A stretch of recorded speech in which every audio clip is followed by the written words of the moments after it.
Bollywood silver screen presenting जंगल cruise.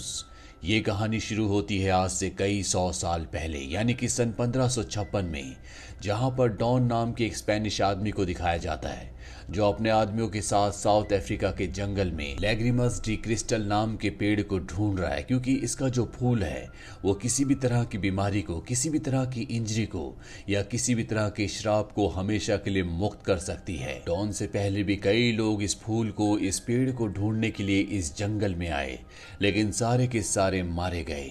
और अब don और उसके साथियों में इस जंगल के पेड़ हमला कर देते हैं, इन सबको अपने कब्जे में ले लेते हैं। और जब वो मरने वाले होते हैं कि यहाँ के कबीले वाले लोग यहाँ पर आते हैं, डॉन उनसे मदद मांगता है और वो उसकी मदद करते हैं। इसके बाद डॉन और उसके सभी साथियों को लैग्रिमस डी क्रिस्टल पेड़ के फूल से ये लोग क्योर कर देते हैं, यानी कि उन्हें पूरी तरह से ठीक कर दिया जाता है। डॉन को ये बात पता चल जाती है कि इन्हें उस पेड़ की लोकेशन का पता है, इसीलिए डॉन उनसे इस फूल का, इस पेड़ का पता पूछता है, लेकिन कबीले वाले साफ साफ मना कर देते हैं। दरअसल कबीले के सरदार के गले में एक की होती है जो डॉन उससे मांगता है, जो उस पेड़ तक पहुंचने की है। पर कबीले का सरदार जब मना कर देता है तो डॉन अपने साथियों के साथ मिलकर सभी लोगों को मार देता है, इनके पूरे कबीले को जला देता है।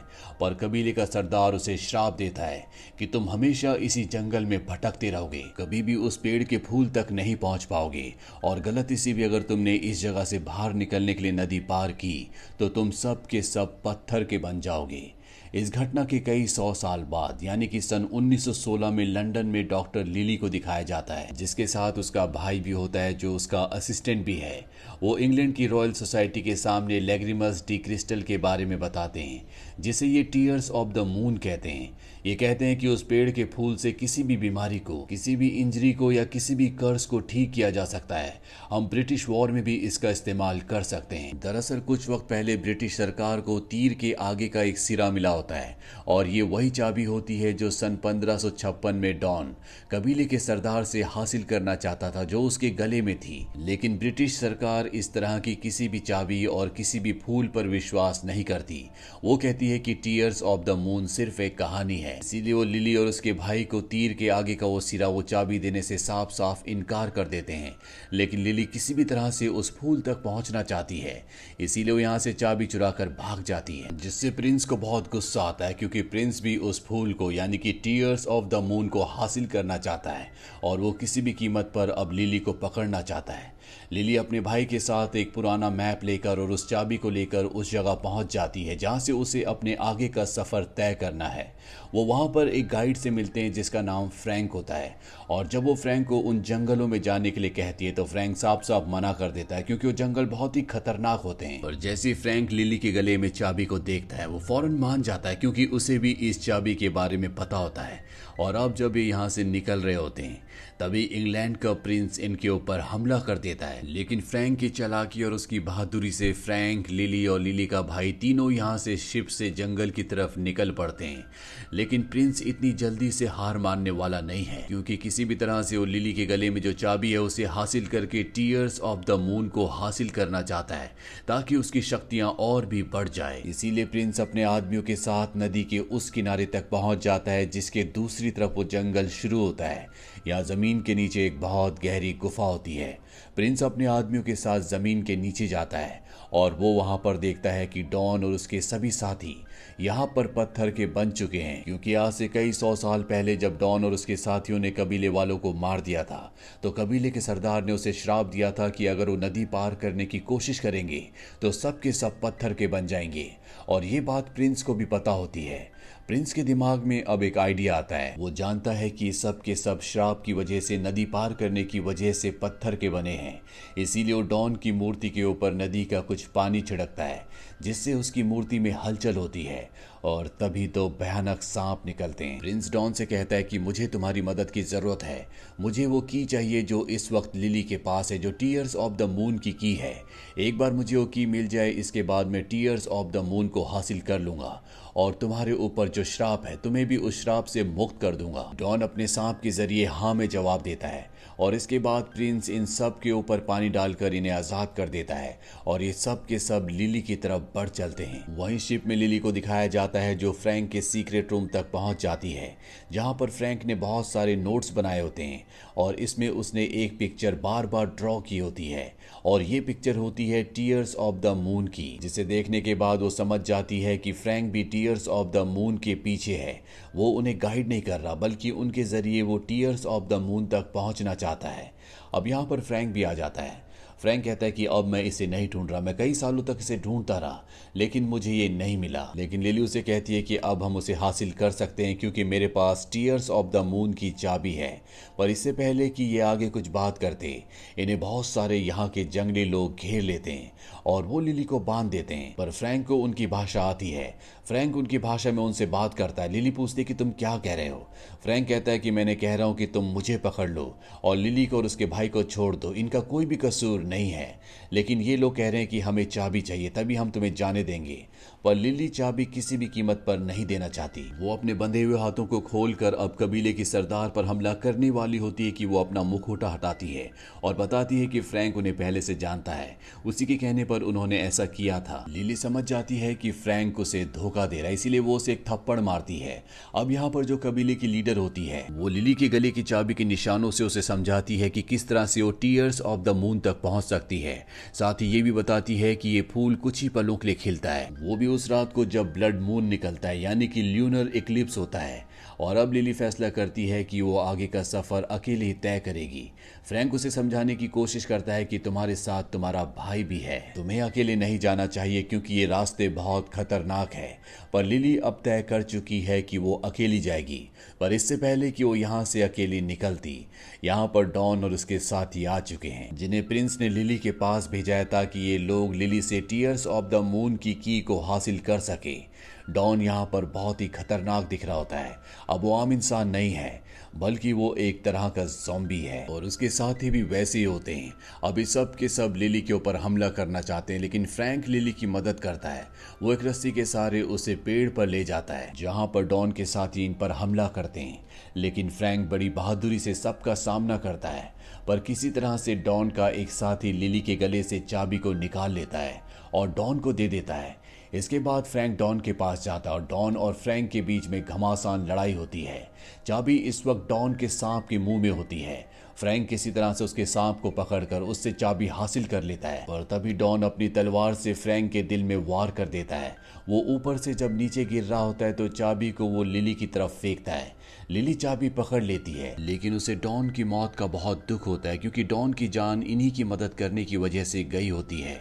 अब यहाँ पर जो कबीले की सरदार होती है वो लिली को कहती है कि तुम नदी के उस पार चली जाओ, वहां पर कोई भी तुम तक नहीं आएगा। लिली अब नदी के दूसरी तरफ पहुंच जाती है और अगली सुबह वो देखती है कि नदी के किनारे किसी की डेड बॉडी है और जब वो ध्यान से देखती है तो ये फ्रैंक होता है लेकिन अभी भी वो जिंदा है। लिली उसे उठाती है तो देखती है कि फ्रैंक बिल्कुल ठीक है और अब फ्रैंक अपने बारे में लिली को सब कुछ सच बताता है। फ्रैंक बताता है कि मैं भी श्रापित हूँ और 400 सालों से जिंदा हूँ। दरअसल 400 साल पहले मैं डॉन की टीम के साथ यहाँ पर आया था। डॉन की बेटी बहुत ज़्यादा बीमार थी, इसीलिए हमें टीयर्स ऑफ द मून की ज़रूरत थी। लेकिन जब हमने कबीले वालों को मारा, उन्होंने हमें श्राप दिया, तो सब के सब नदी के उस पार चले गए और पत्थर के बन गए। लेकिन मैं पत्थर का नहीं बन पाया क्योंकि मैं नदी के उस पार कभी गया ही नहीं। मैं हमेशा नदी के इसी तरफ रहा। मैंने कबीले को दोबारा बसाया और खुद एक टूर गाइड बन गया।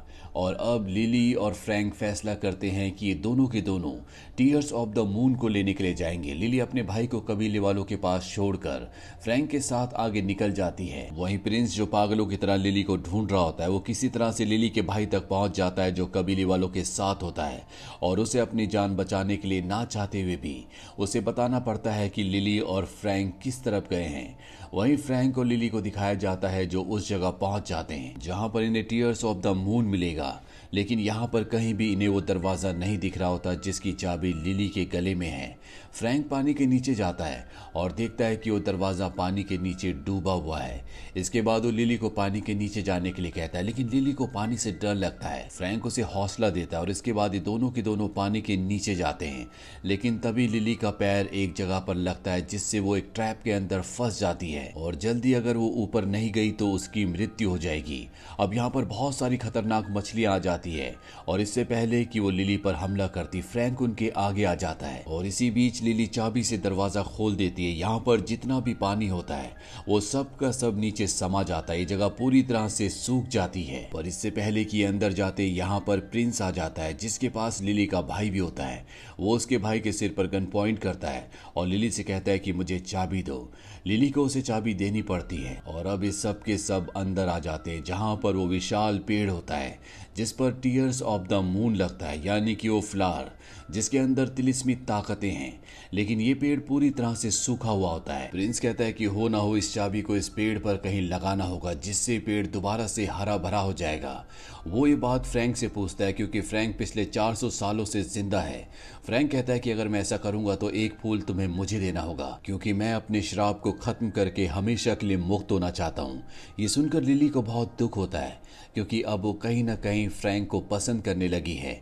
वो नहीं चाहती कि फ्रैंक की मृत्यु हो। अब फ्रैंक उस जगह को ढूंढने की कोशिश करता है जहां पर चाबी को लगाया जाना है, लेकिन उसे वो जगह नहीं मिलती और वो ये बात लिली से पूछता है। लिली कहती है कि अगर मैं बताऊंगी तो एक फूल मुझे भी देना होगा। प्रिंस कहता है कि फूल एक ही मिलेगा, ये तुम दोनों को तय करना होगा कि वो फूल कौन रखेगा। फ्रैंक लिली से कहता है कि फूल तुम रख लेना लेकिन मुझे आज़ाद कर देना, मैं 400 सालों से इस दुनिया में थक चुका हूँ। लिली कहती है कि ठीक है, लेकिन अब लिली को भी वो जगह नहीं मिलती जहां पर चाबी को लगाना है और अगर जल्दी इन्होंने चाबी को सही जगह पर नहीं लगाया तो ल्यूनर इक्लिप्स यानी कि ब्लड मून पूरी तरह से खत्म हो जाएगा और उसके बाद अगर इन्होंने चाबी लगाई भी तो इस पेड़ पर फूल कभी नहीं खिलेंगे। यहाँ पर अब लिली को वो बात याद आती है जो उसे कबीले की लीडर ने कही थी।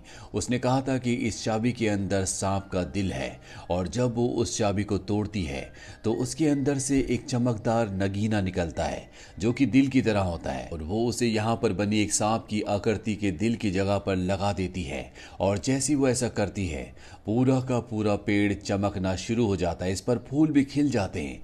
ये देखकर प्रिंस बहुत खुश होता है। उसके मन में यही होता है कि वो सारे के सारे फूल लेकर यहाँ से निकल जाए, लेकिन तभी फ्रैंक उसके आदमियों पर हमला कर देता है और वहीं लिली को दिखाया जाता है जो रस्सी के सहारे पेड़ के ऊपर चली जाती है। पर अब ल्यूनर इक्लिप्स खत्म होने वाला है और जैसी वो फूल तक पहुंचती है ल्यूनर इक्लिप्स खत्म हो जाता है, पर वो फूल की एक पत्ती को तोड़ लेती है और अब वही फूल की एक पत्ती है जो इनके पास है। उसके पास प्रिंस आ जाता है। वो कहता है कि मुझे ये दे दो, लेकिन लिली उसे नीचे फेंक देती है जिसे फ्रैंक पकड़ लेता है।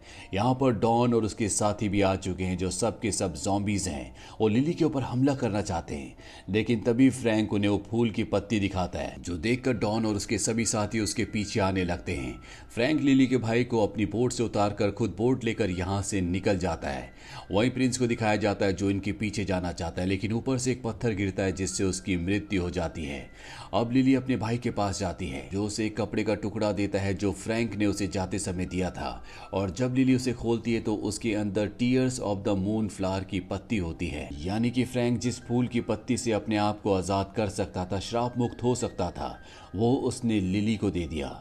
वही फ्रैंक को दिखाया जाता है जिसके पीछे डॉन और उसके सभी साथी होते हैं और तभी फ्रैंक की बोट एक बहुत बड़ी चट्टान से टकराती है जिसके टकराने के बाद फ्रैंक, डॉन और उसके सभी साथी पेड़ की उन लताओं से दोबारा से लिपटना शुरू हो जाते हैं जहां पर वो आज से कई 100 साल पहले फंसे थे, जो नदी के दूसरी पार का हिस्सा है जहां पर वो सब के सब पत्थर के बन गए थे और एक बार फिर से सब के सब पत्थर के बन जाते हैं।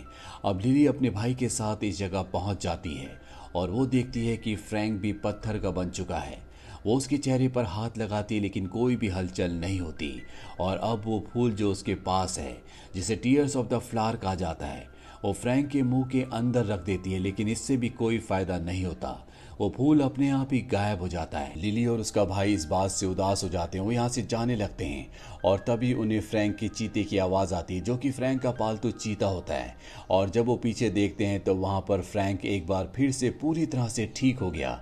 लिली उसे देखकर बहुत खुश होती है। वो उसके पास जाती है और देखती है कि फ्रैंक के शरीर से ब्लड निकल रहा है, जिसका मतलब ये है कि अब वो आम इंसान बन चुका है, वो श्राप मुक्त हो चुका है। और तब ये देखते हैं कि अभी भी पेड़ पर एक और फूल बचा हुआ है। दरअसल ब्लड मून की जो आखिरी रोशनी की चिंगारी यानी कि बीम होती है वो उस जगह पर पड़ रही होती है।